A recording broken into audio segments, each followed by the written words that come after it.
بسم الله الرحمن الرحيم السلام عليكم ورحمة الله تعالى وبركاته داوديال كسر وهذا وركه بينما حقت عيارها قضبة دي الله ودل هالك النقضه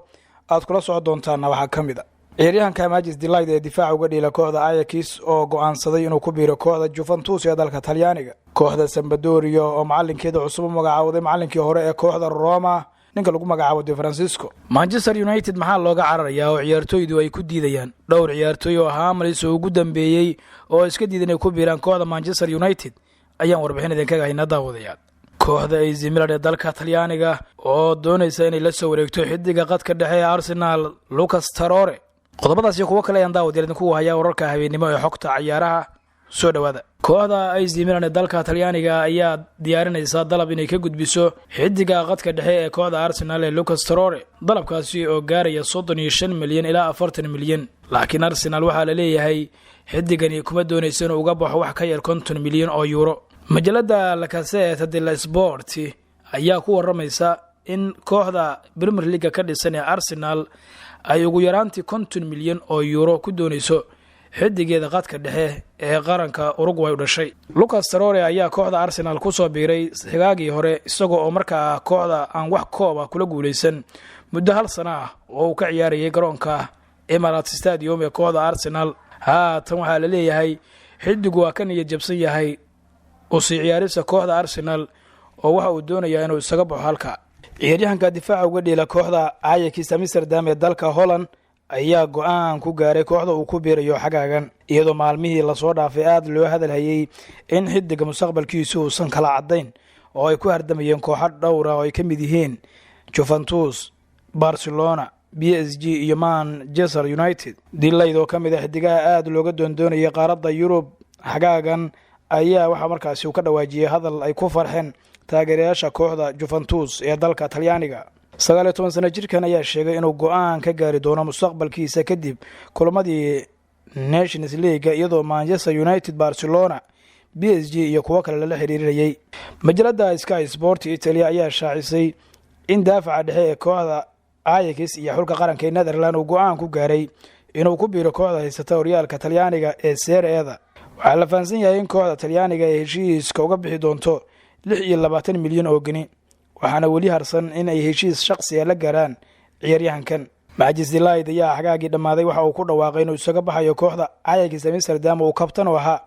iyadoo wixii markaa ka dambeeyay lala xiriirinayay kooxo dhowr ah oo ay Barcelona ugu horeysay kabtanka kooxda Ajax ayaa si shakhsi ah u diiday inuu u dhaqaaqo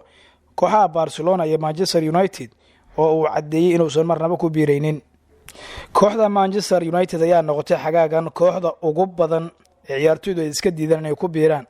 haddaba sababtu maxay tahay jiriirada Jarmalka ka soo baxday ee Bild ayaa ku warantay in ciyaaryahankan Hammers uu iska diiday dalab qaali oo lacag badan ku kacay oo markaa ay soo dirtay kooxda Manchester United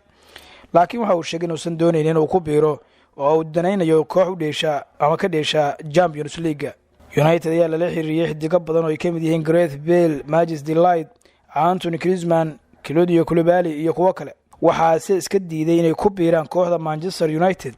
ciyaartooyda ay ka mid yihiin Majis Delight, Anthony Griezmann, Koulibaly iyo kuwa kale oo uu ka mid yahay Mats Hummels ciyaaryahanka qaranka Jarmalka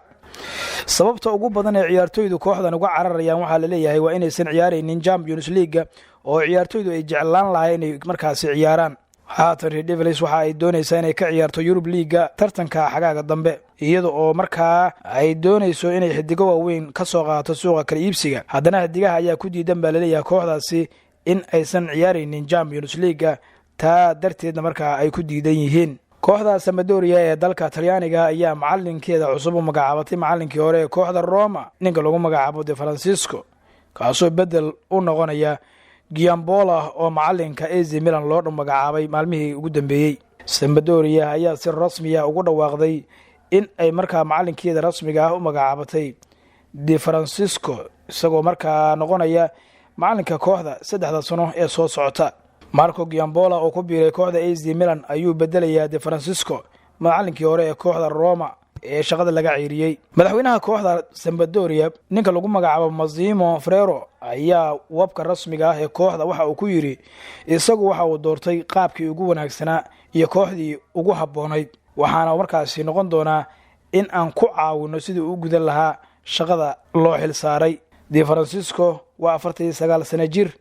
waxaana markaasi uu heshiiskiisa u saxiixay kooxda Sampdoria ku egyahay 2022. waa hagaag daawadayaal inta ayaa kusoo gabagabeynaya wararka habeenimo ee xogta ciyaaraha. waad ku mahadsan daawashada iyo la socodka wararkii aan idiin soo gudbinay daawadayaal.